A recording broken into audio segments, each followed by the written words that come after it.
It was a winter night, the kind where the cold seemed to penetrate not only your skin, but also your soul. The streets were deserted, lit by streetlights whose lamps flickered with a tired yellow light, casting shadows that danced on the aged brick walls. The sound of slow footsteps echoed in the silence, marking the presence of Warren, an elderly man, walking alone. Warren held his coat tightly against his body. He walked slowly, not because he was in a hurry, but because lately, hurrying seemed to have no purpose in his life. In the last few years, he had lost everything that gave meaning to his existence. His wife had died, his children lived far away, and the friends who had once been so present had disappeared over time. He was tired, not just physically, but emotionally, as if he carried the weight of years of loneliness on his shoulders. But that night, something was different. Warren couldn't explain it, but there was a sense of unease that made his chest tighten and his hands tremble slightly. It wasn't just the cold. It was something deeper, a kind of foreboding he hadn't felt in years.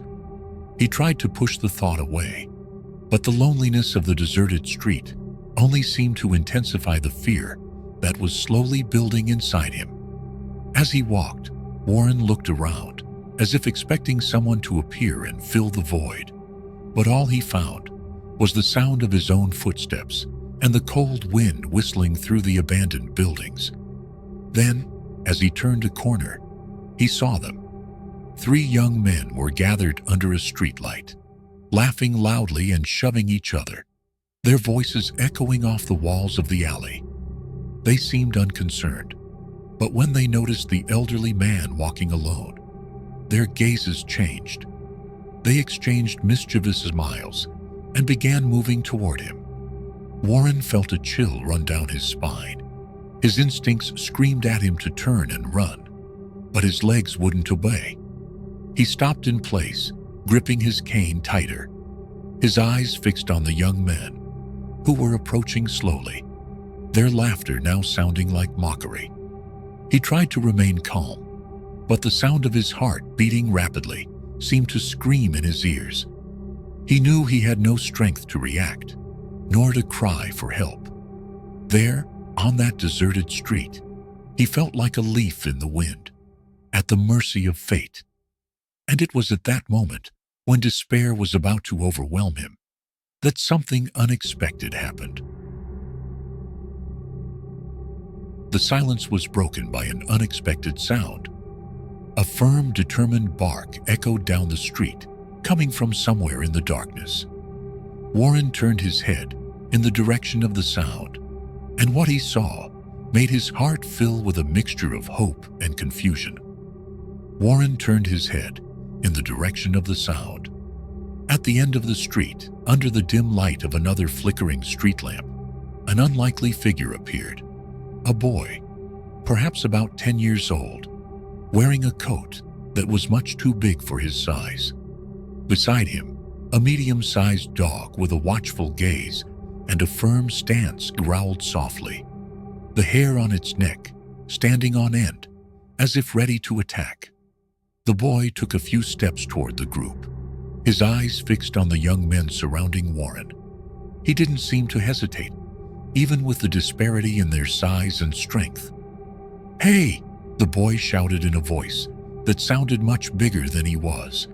"Leave the man alone." The young men stopped and looked at each other in confusion. For a moment, it seemed as if the unexpected presence of a child and his dog had broken the tension.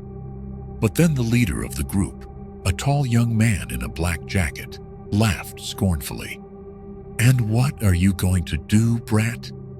Are you going to chase us away with your little dog?" The boy didn't answer immediately. Instead, he took a few steps forward, stopping beside Warren. He lifted his chin, displaying a defiant courage that didn't seem to befit his age. "You think you're strong because you're together, but it takes more than that to intimidate someone with Rocky around." The dog, as if he understood his master's words perfectly, took a step forward and began to growl louder, his teeth gleaming in the dim light of the street lamp. The animal's protective stance seemed enough to make anyone reconsider their choices. The young men hesitated. The leader looked at the others, clearly uncomfortable. "Tisk, this isn't worth it," he grumbled, trying to hide his apprehension. He took a step back, and the other two followed him, casting suspicious glances at the dog. Before they disappeared around the corner, the leader turned to Warren and the boy, muttering something unintelligible, as if in an attempt to salve his wounded pride. When silence returned to the street, Warren felt his body relax, as if all the weight he was carrying had suddenly been relieved. He looked at the boy and the dog, still in disbelief at what had just happened. The boy turned to him with a smile. He was shy, but his eyes were shining with a mixture of curiosity and concern. "Are you okay, sir? Were they bothering you?" Warren took a few seconds to answer. Still surprised, he nodded. Yes, they were. And you saved me, kid. I don't know how to thank you." The boy shrugged, with the simplicity of someone who didn't realize the greatness of his own act. "It was nothing. Rocky and I walk around here at night. We usually help people in need. Don't we, Rocky?" He stroked the dog's head, which wagged its tail in confirmation. Warren looked at the boy and the dog, feeling a mixture of relief and gratitude that he hadn't experienced in years. "What's your name, kid?"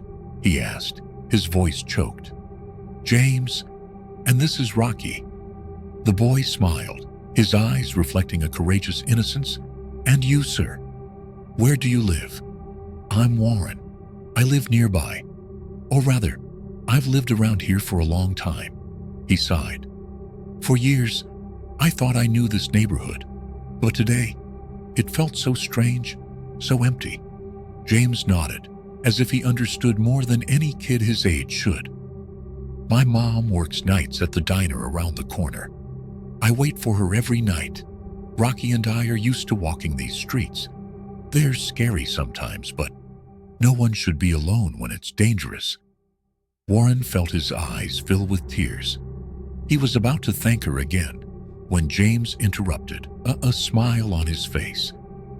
"Have you eaten at that restaurant, sir? They have good coffee and amazing cookies. I think Rocky and I could join you. How about it?" Warren chuckled softly for the first time in a long time. "I'd love to, kid. Let's go." As the three of them walked together to the diner, Warren felt something he hadn't felt in years.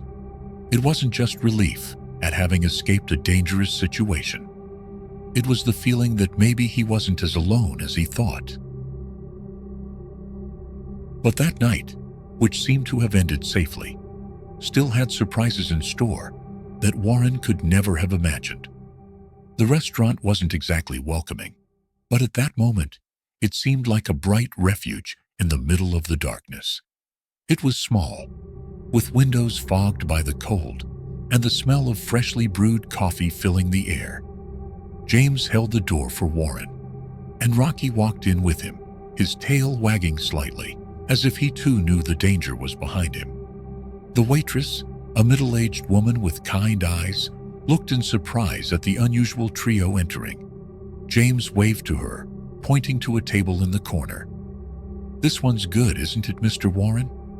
Rocky likes to sit in the corner because it's quieter." Warren, still processing everything that had happened, slowly sat down. "Thanks, kid. And Rocky, too." He looked at the dog, who was now resting next to James, but with his ears still alert. "He really is a good companion." "He's the best," James replied, patting the dog's head proudly.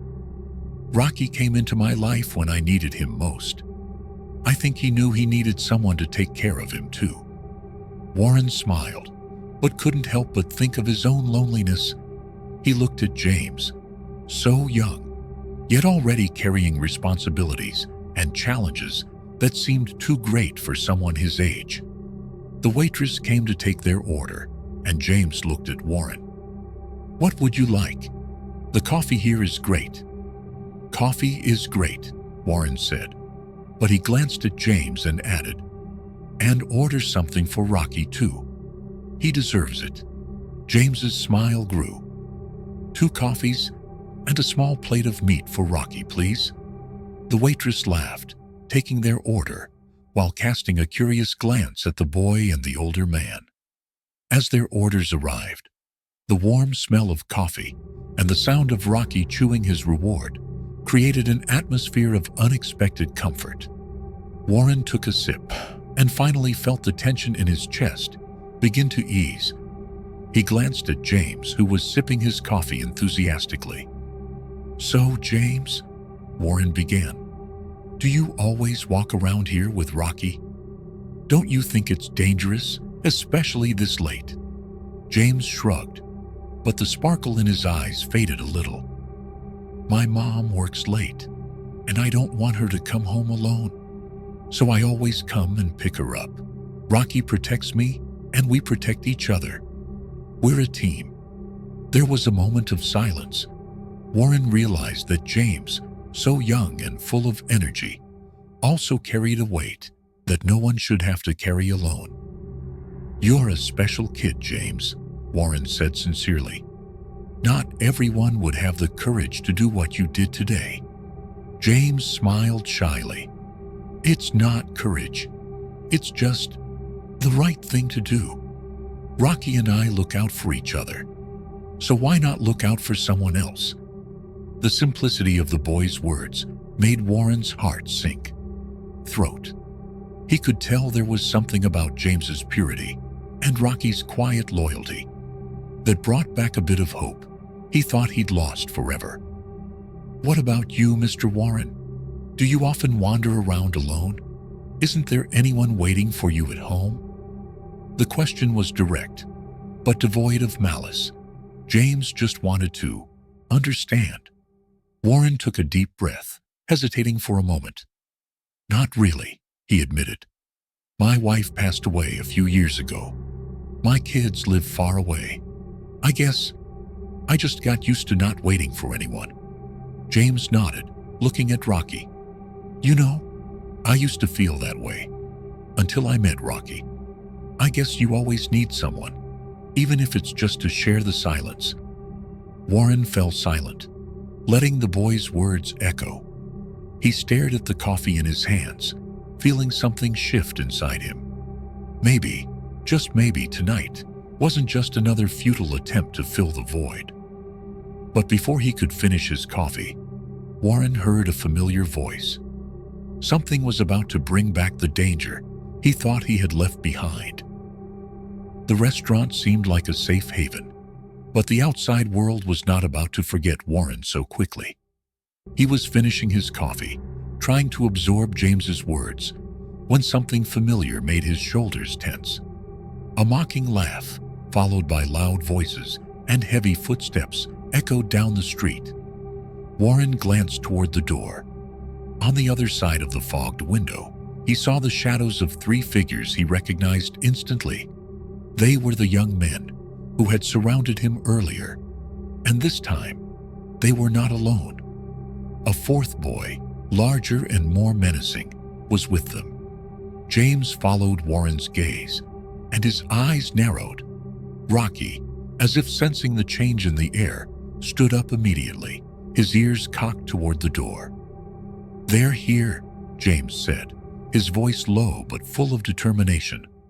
"Kid, maybe you and Rocky should stay out of this," Warren suggested, his voice shaking slightly. He didn't want the boy to get hurt, especially not because of him.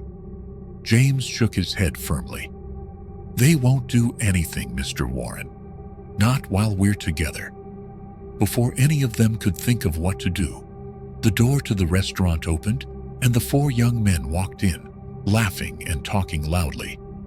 The leader of the group, the same one from before, looked directly at Warren and smirked. Well, looks like the old man has found some new friends, and a dog too. How adorable." The others laughed, but James didn't move. He stood, Rocky at his side, looking directly at the young men "Leave him alone," he said, his voice cutting through the noise. "You've caused enough trouble." The leader of the group laughed, but there was a tension in his eyes. He pointed at James. "You think you're brave because you have a dog. That's not really going to protect you, kid." "It's not just the dog," James replied, his voice firm. "I have courage because I know I'm doing the right thing. And that's something you clearly don't understand." James's response silenced the entire restaurant. The other diners watched from afar, anxious but lacking the courage to intervene. The leader of the group stepped forward, but before he could speak, it was Warren who broke the silence. "Let me guess," the old man said, his voice louder than he had expected. "You're here because you think bullying someone weaker than you will prove something. But you know what really proves something? Choosing to do the right thing, even when no one is looking." The young men looked confused, as if they hadn't expected Warren to speak. He continued, looking directly at the leader. "I was like you once, young, full of anger, thinking the world owed me something. But I've discovered that anger only leads you to one place: loneliness." The leader of the group hesitated, his eyes flickering uneasily. For a moment, it seemed as if Warren's words were breaking through the facade of bravado. James seized the moment. "You can leave now," he said, his tone calmer. "And if you need someone to talk to, Rocky and I are always here." There was a heavy silence. Finally, the leader grumbled something to the others and took a step back. "Let's go," he said, his voice irritated, but lacking the confidence it had once held. The young men left, and the restaurant door closed, with the sound of a bell that seemed louder than usual. The tension in the air disappeared, leaving only a relieved silence. Warren looked at James, still in disbelief at what had just happened. "Kid," he began, but his voice cracked. He swallowed hard and tried again. "You gave me courage I didn't know I had." James smiled, shrugging as usual. "It's easy to be brave when you have a friend by your side." Rocky, as if understanding perfectly, wagged his tail and lay down at James's feet. Warren laughed, a light but grateful laugh. For the first time in years, he felt like he wasn't alone. But while Warren thought everything was finally okay, he didn't know that tonight still held one more surprise, one that would change his life forever. The restaurant had returned to normal. The tense voices of the other diners gave way to hushed conversations, the clatter of cups and plates filling the air once more. Warren took a deep breath, trying to process the recent events. He looked at James and Rocky, feeling a deep gratitude that he didn't know how to express. "I think you have more courage than anyone I've ever met, kid," Warren said, his voice still shaking. James shrugged with a shy smile as he petted Rocky. "It's not courage, Mr. Warren," James replied. "I just think that sometimes you have to do the right thing, and Rocky helps me remember that." Warren was about to answer when the bell on the restaurant door rang again. He turned his head instinctively, expecting another customer, but froze when he saw who was coming in. A middle-aged woman with a tired but kind face walked through the door. She wore a simple waitress's uniform and held a worn leather bag. Her eyes scanned the restaurant until they landed on James. As soon as she saw him, her expression of concern turned to relief. "James," she exclaimed, walking quickly toward him. "Mom," James replied, jumping from his chair to hug her. Rocky, as always, stood up and wagged his tail, as if greeting the owner with the same joy. Warren stood in silence, watching the reunion. The woman looked at him, a little suspicious at first, but the smile on James's face seemed to calm her. "So, you're the Mr. Warren James told me about?" she said, her voice friendly but full of curiosity. "Yes, that's me," Warren replied, slowly standing up to shake her hand. "Your son. He's something extraordinary. Today he saved me from something I didn't know I could handle."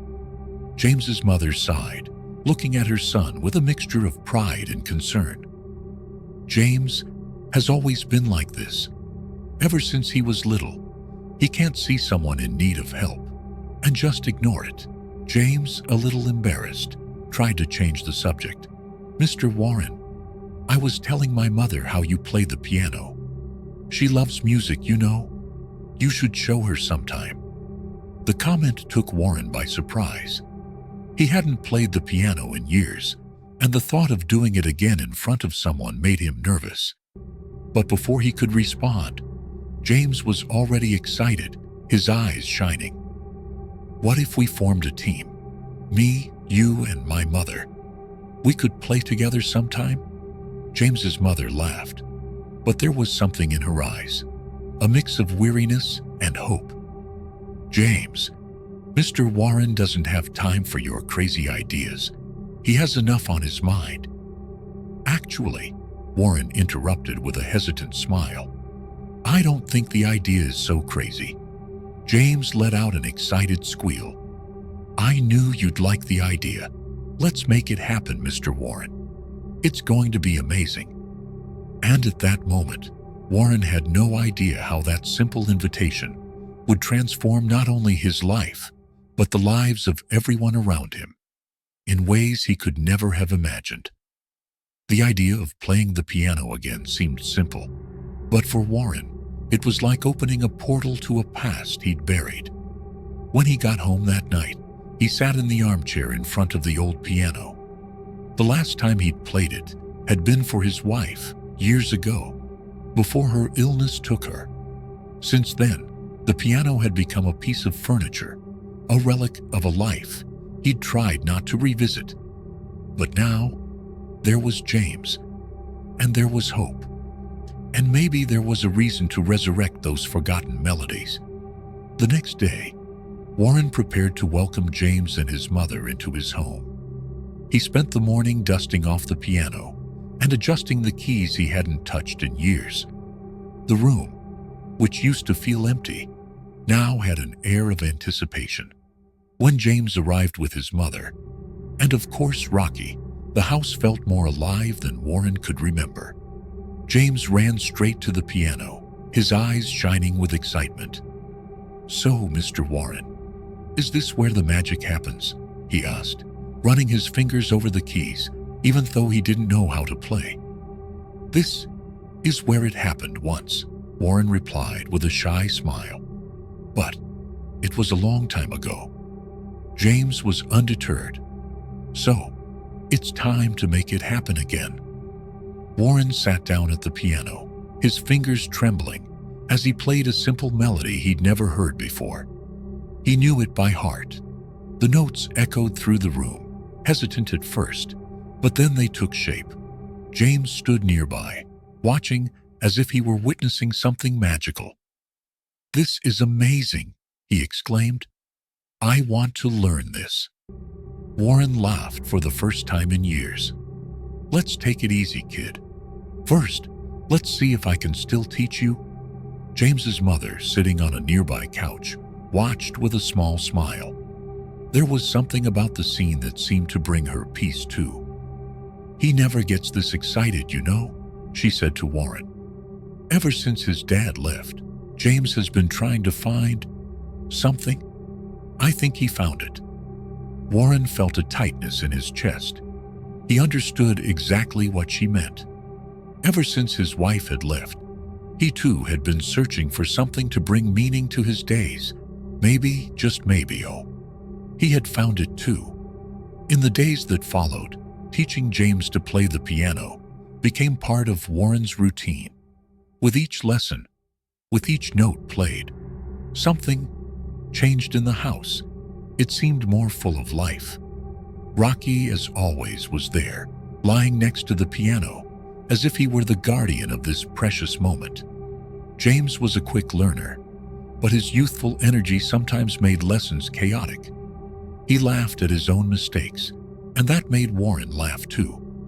It was an exchange that went beyond music. It was as if, together, they were rebuilding something they had both lost. Soon, the sound of the piano echoing through Warren's house began to attract attention. Neighbors who had previously been distant and indifferent stopped to listen, curious. One day, as James played a simple melody, an elderly neighbor knocked on the door. "I just wanted to say, it's good to hear music coming from this house again," she said with a shy smile. Warren felt a warm feeling in his heart. This was the house where he and his wife had entertained friends, where parties and laughter had filled the rooms. Now, it felt like a piece of that past was returning. But neither James nor Warren could have imagined what would happen the next time they sat down at the piano. Something that would change not only their relationship with each other, but the neighborhood itself. It was a sunny afternoon when James arrived at Warren's house with a brilliant idea. He hurried inside, Rocky right behind him, and threw his backpack on the floor. "Mr. Warren, I was thinking, what if we gave a concert for the neighborhood? You know, play for everyone. It could be here at home or in the square." Warren, sitting at the piano, raised his eyebrows. "A concert, huh? And who would want to listen to an old man and an apprentice still out of tune?" James laughed, ever the optimist. "Everyone, Mr. Warren. Ever since the neighborhood started hearing the music coming from your house, people have been curious. They stopped to listen. That means something. Maybe this is a chance to show that good things can still happen here." Warren looked at the boy, impressed by the vision of someone so young. "You really believe we can make a difference, don't you?" James nodded firmly. "Of course I do. Music has that power, doesn't it?" The idea took hold faster than Warren could have imagined. James began talking to his neighbors, and soon several people were involved. Someone suggested using the neighborhood square as a stage. One neighbor brought old Christmas lights to decorate, while another offered folding chairs. A local bakery even promised to provide coffee and cookies. The enthusiasm was contagious. Even the kids who had caused Warren trouble before began to show up, offering to help with the setup and decorations. One of them, Tim, approached Warren one evening. "Sir, I just wanted to say I'm sorry about what happened before. You were right. I think we were lost, but we want to try to change." Warren was speechless, only squeezing Tim's hand gratefully. By nightfall, the square had been transformed. Lights twinkled on the trees, chairs were arranged in rows, and a small table with coffee and pastries occupied a corner. Warren sat at the piano, which had been carefully transported to the location with the help of James and other neighbors. The crowd was excited. Children ran around the square. The elderly smiled as they chatted, and even the troubled youth sat quietly, waiting for the performance to begin. James stood next to Warren, with Rocky lying next to the piano, as if he understood the importance of the moment. "You ready, boy?" Warren asked, adjusting the sheet music. James took a deep breath and nodded. "Yes, Mr. Warren. And you?" "More than ever," Warren replied, with a quiet smile. They began with a simple but powerful melody. Warren led with his experience, and James followed, his notes blending into perfect harmony. The music flowed across the square, capturing everyone's attention. Slowly, people began to hum along, their timid voices gaining strength with each verse. When they finished the first song, the square erupted in applause. James looked at Warren, his face lit up with joy. "We did it, Mr. Warren. They loved it." "It wasn't just us, kid," Warren replied. "It was everyone. That's what music does. It brings us together." The performance continued, and each song seemed to bring the community closer together. People who had barely greeted each other before were now laughing and singing along. Warren, who had spent so much time in isolation, felt his heart warm at the energy around him. At the last song, Warren took the microphone and looked out at the crowd. "Thank you for being here tonight," he said, his voice choked with emotion. "Tonight isn't just about music. It's about how, even in the greatest of hardships, we can find something that unites us. For me, that connection started with James and Rocky. And now, I feel like it's extended to all of you." James took the microphone and added, "And you know what's best? This is just the beginning. We can do this again and again, because now, our neighborhood is more than just streets and houses. It's a family." The applause that followed was more than just noise. It was a symbol of something bigger. A neighborhood that had been forgotten for so long had found hope again. In the days that followed, the square became the center of the community. Warren and James continued to play together, but now they taught other children to play the piano. Rocky was their faithful guardian, attending lessons and meetings. Warren, who had felt his life had lost its purpose, discovered that there was still so much more to live for. Not only did he find an unlikely friendship with James, but he also reconnected with the community that now saw him as a pillar of strength and inspiration. And so, the sound of Warren's piano continued to echo through the neighborhood, bringing not only music, but also unity, friendship, and hope.